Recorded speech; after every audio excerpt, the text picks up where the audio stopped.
Hello, everyone. Welcome in. This is Sparks Comics here with Caroline's Comics. Say hello. Hey everyone! Today, we are going to be doing a review of Destiny New York #1. Stay tuned for that. First, hit that subscribe button, like the video, and drop a comment below. Let us know what you thought of Destiny #1.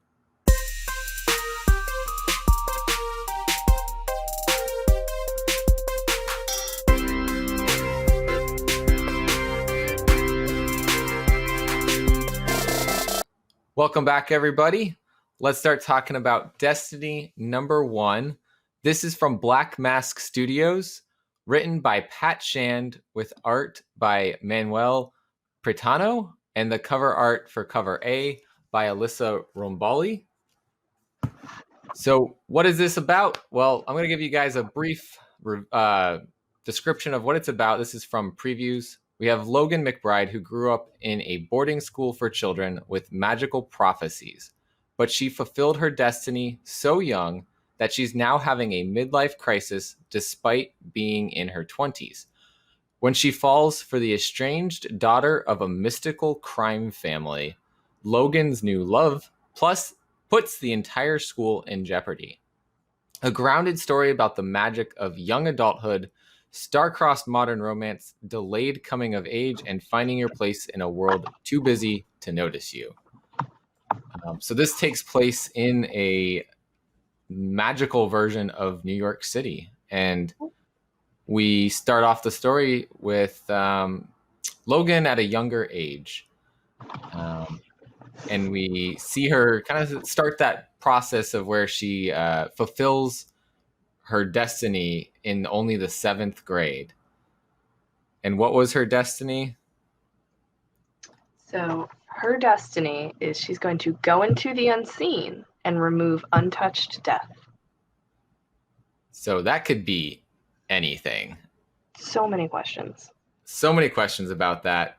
We see a little bit of that in this story, but I think that's more to come in the upcoming issues. This is a mini series of 4 issues, and really they packed so much into this issue. Yeah, this is a thick book. Yeah, and it was only $3.99. So thank you, Black Mask Studios, for giving us the bang for our bucks here. Yeah, it's like a Batman book. Let's talk about some of our favorite parts from the story. So my first favorite panel, or I guess kind of series of panels, is right when we see her kind of going into her destiny. I really like, oh god, what is it? This one specifically. I was like, that's cool. It's just, definitely shows you, okay, magic really, really here, really happening, really in this world. And like, it's within the first 4 pages of the series. Yeah. I think actually, so I didn't originally have this like pulled for me, but I walked into the shop and was like, let me check this out. I kind of flipped it open, and I saw this was actually the page that I flipped to, and I was like, okay, this is intriguing. And then I think right around that, seeing her cat. Yep. Brody. So I think that combination had me like, okay, so we're kind of in this world of a little bit more magical realism going on. Also a little internal voice. Very Lizzie McGuire-esque. I was a fan of that. Yeah. You know what? I wonder, that didn't come back again later. Mm-mm. Kind of popped up once. Yeah. But I liked it. I had fun. There are so many interesting moments in this. I think there are some actual like New York kind of moments too, though, like someone harassing her on the streets. Yep. Seemed a little too real. But we then also get someone coming to her rescue a little bit, and that's where we meet one of the other main characters, Lilith.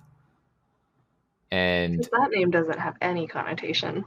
No, none at all. No. Especially in a magical kind of world. And then if you want to know what she looks like, she is on the front of cover B. And if you got cover A, It's a wraparound Mm, with cover B art on the back. yeah, But cover B is not a wraparound. does that. It's something different. Oh. So I liked what they did with a lot of the design there too. Hmm. Something else that I really like that you see is they kind of do bring in a lot of actual kind of like witchy elements into the story, like her using the stone and everything like that. Mm-hmm. Yeah, absolutely. And even Yeah, the you look around school, her apartment. She's got witch books. yeah, the symbols in the background, and I mean, even having a black cat, that alone, I think of Sabrina, the Teenage Witch Hmm. in Salem, Very um, classic. and the school. Here's the school. It's called Destiny University, New York, New York, where it's located. And there's interesting thing that they do throughout the book where they circle certain things. So obviously they're trying to draw our eyes to Logan down here. She's Mhm, walking they up, do it right and then there. yeah, the proposal and where the ring is and all that and where they are. And then they also do it on her hand. And the in that one, the use of three circles seems to happen a lot. Hmm. You see the ellipses kind of thing going on here on the cover too, And in the title. and in the title. And what was the thing that you noticed with those? So I noticed this while we were talking about it, but I am wondering if it has something to do with the lineup of the two dots under her eye and her pupil, Mm-hmm. or the three Let dots. me let me let me highlight you. Highlight that guy. Yeah, so we One, got two, three. 1, 2, 3. 1, 2, 3. so, and then the other thing. Let me make sure this panel doesn't spoil anything. Well, yeah, no, the last it does kind of spoil something, We'll but wait till the end. the last panel is like this intersection of almost like a Venn diagram going on, um, It's the symbol on our laptop essentially. which is the symbol on your laptop. So they very the art in this very much is using a lot of symbolism, which is really cool and linking things here and there and everywhere. The other thing, as I was reading though, that let me bring myself back up here, that got my attention, and you thought that this would get my attention. This guy right here looks a lot like Harry Potter if his scar were a question mark that maybe ran into an exclamation point. Potentially a magical symbol. Yeah. So on his forehead there, and he's right off the bat, he's just shooting spells, is what it looks like, but it's a cigarette or something he's Also, smoking. something I didn't notice before, but they actually have a character who has Vitiglio as well. Hmm. Yeah. Completely missed that, but you're right. Very inclusive story. Yeah, that's another good thing about this is Very there's a lot of LGBT friendly. very inclusive of I mean race, LGBTQ, like all of that, but it doesn't feel forced. It's the world. Like, and I really appreciate that they've set it up that way.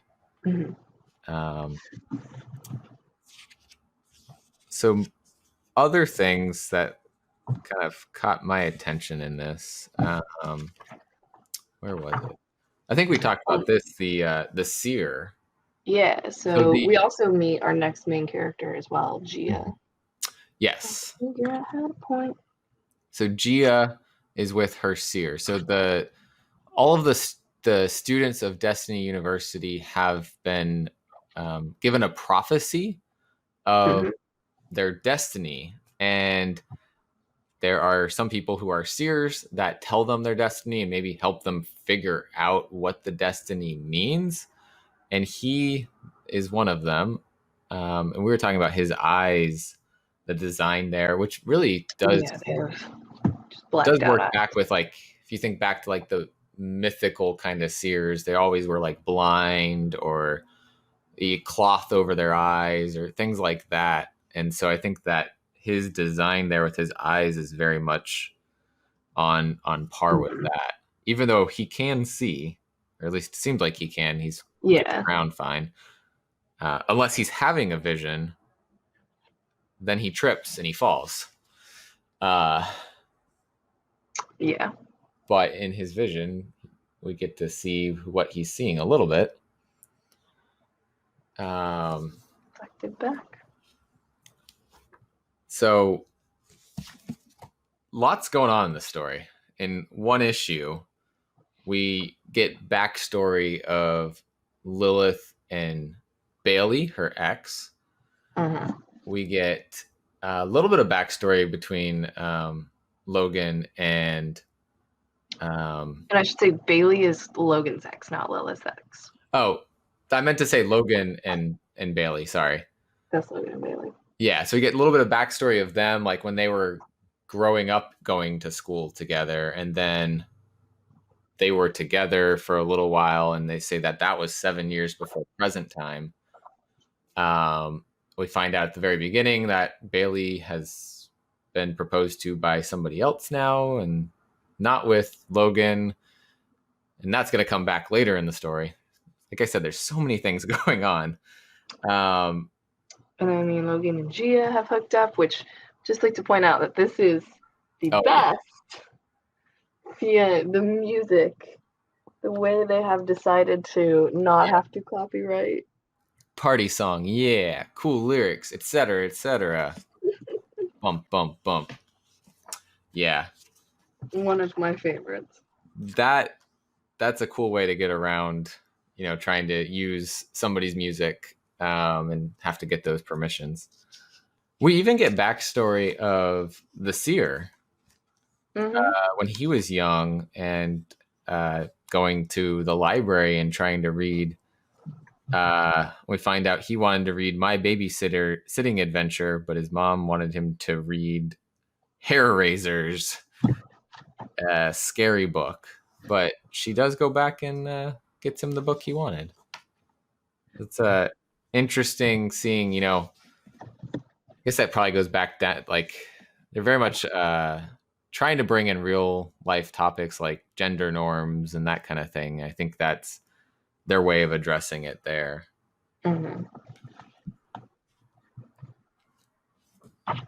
see him again still kind of reflecting over the vision and yeah in his eyes. In that vision he finds he can draw who the person is that Gia is having her destiny surrounding. And let me find where they talk about her destiny. Okay. That one. She is supposed to fell the most ancient of evils on this plane. Yes. Which the wording there is very interesting, right? Because then we learn there's multiple planes of existence.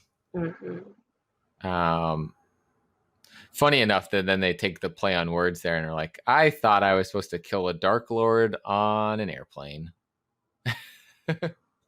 We have some characters hooking up. Yep. So Lilith, the first time she met Logan, was saving her from the guy on the street who was harassing her. And then she comes into the coffee shop she works at. And Lilith's coworker writes her phone number on the coffee cup for Lilith. I wonder what happens when you call it. Oh, it's a 555 number, so. You never know. And it's funny, though. It says, if you want to see me, smile. So that ties back to when they first met and the guy, you need to smile. But yeah, so they get together. And then I will say, this is the panel that made me go like, oh, the 3 dots or... Yeah. The eye I was dots. just noticing that. So, but we do see how then Gia's story ties in to Logan and Lilith, because we find out that the person that she is supposed to fell is Lilith. Bum, bum, bum. Yeah. At first, I think he just knows what she looks like, and then he has another vision and finds out what her name is. And the story kind of leaves off with a lot more going on and leading us into the next book with lots of things for them to explore. Oh man. I just love how much there is in this story. Yeah, I mean, you've got pages of content. There's several like subplots going on to the main plot, and I think all of these threads are just going to weave around really I'm not going to show you the nicely. last page, but this is the second to last, and it just kind of shows you the storylines happening simultaneously and what's going on. Mm-hmm. So Gia actually meeting Lilith meets Lilith and maybe taking her to the hospital, and then somebody else returns to Logan's life, and the reason that Lilith is on the ground is because of some not so nice people meeting her at the bar. Which she is the daughter of the mob boss, so like she's definitely probably gotten herself into. She's probably getting herself in some trouble. Yeah, but just like that, to talk about everything that's going on in that book, that took us how long? 20 minutes 10, almost. 15 minutes. Which, and we didn't even go over everything because, we don't want to give too much away. Like, that's the thing for me, I think, about this story that I'm like, I paid for a regular comic, but I feel like I got almost like a novel. It's like the size of like one of the thicker Batman books, like the Three Jokers-esque like size. Yeah. And it's a read. It's a good read. Yeah. So what did you think of the art in the story? I love the art. I feel like I've been getting really into a lot of the black and white art style lately, but I definitely feel like it doesn't take away in any way. Absolutely. I think the only thing maybe, like we just discovered, I forget how to say it, but the one girl has Vitiglio? Oh, Vitiglio, yeah. Yeah. And like you just get kind of panels like that, which are just gorgeous, gorgeous art. It's, yeah, the backgrounds of the city are really cool. All the character design is really good. Yeah, like she didn't slack anywhere. Doing the flashback scenes with a little bit of a different style, even like you can tell like that we're getting a flashback, and then like even the point of view from the seer being different than the point of view from everyone else. Yeah. And the drawing that he did on the panel over here is then looking like a sketch, an unfinished sketch like he would have done. And so I love that the art there is matching what I would expect to see, like if I was watching a movie. Like, it's very, the visuals in it help you, understand and create the world and understand the magic within the world very well, I think. Yeah. It doesn't leave too much to the imagination, but it makes it familiar enough that you can kind of populate it and fill it with your own mind. Yeah. And then we showed cover A and B earlier, but there was I think this was like a 1 in 10 or something, and then it might have been a 1 in 50. Does she have tattoos? So it's interesting is they just continued the dots down her there with like a paintbrush or something. I think this should be Lilith here, because she has I had a working theory about a lot of the people we see tattooed are, I'm assuming, magical because they're speaking with and hanging out with the magical people. Mm-hmm. Yeah. I'm curious about that, or if they're just tattoos for tattoo's sake. Because that'll be interesting to see how that all plays out. I love the art too. Like you, I think I've been reading a lot of black and white comics recently, and Necromorphous started it all. It really did. And I'm loving that we can get so much detail out of a black and white comic. Mm-hmm. So moving from art to story, what do you think overall of the story? It's good. It's definitely, I think, something that you should read at least twice to really, really get in all that little stuff afterwards. But I definitely want to finish it off. Like, I'm super interested. I want to know what happens next. The cliffhanger was very good, very well done. And Yes. it, though it was a long book, it didn't feel like it was too much information. Mm-mm.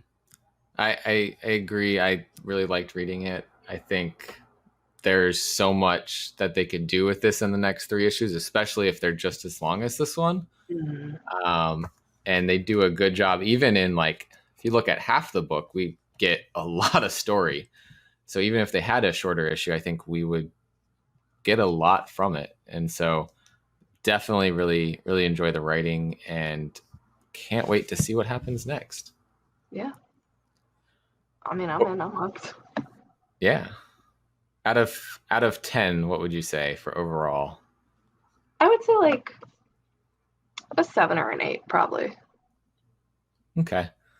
I was Because it thinking, is, I could see a lot of people not enjoying it if you're not in it for the length or if you're not in it for the art. yeah, you can see that with like the some people prefer colors Mm-hmm. over black and white. It For me, is a commitment. yeah, for me it's like a eight and a half. Um, I have started to enjoy so much of the black and white that I'm just like I'm in. Mm-hmm. And the fact that it was so much in there and it was long, but it wasn't like a 7.99 book.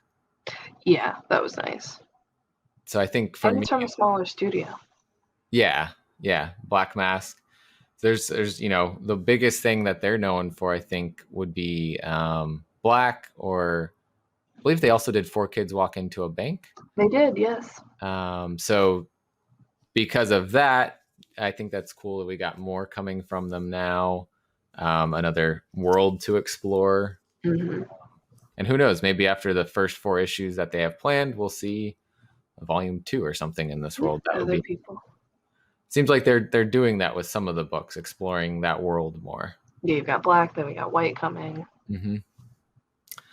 Yeah. Any concluding thoughts about Destiny New York? Nope, nothing that we haven't talked about. I All like right. it. I'm excited for the next one. I hope there's not a massive wait between issue 1 and issue 2 like there tends to be with some smaller studios. Yeah. Issue two was on FOC. So we're recording this on the FOC day 4/5. So hopefully that means 3 weeks from now we'll have issue two. And I think issue four is planned to end in June. So hopefully that means it sticks to that timeline and we get it all by that point. Fingers crossed. Because I'm excited to read what happens next. Yeah. All right.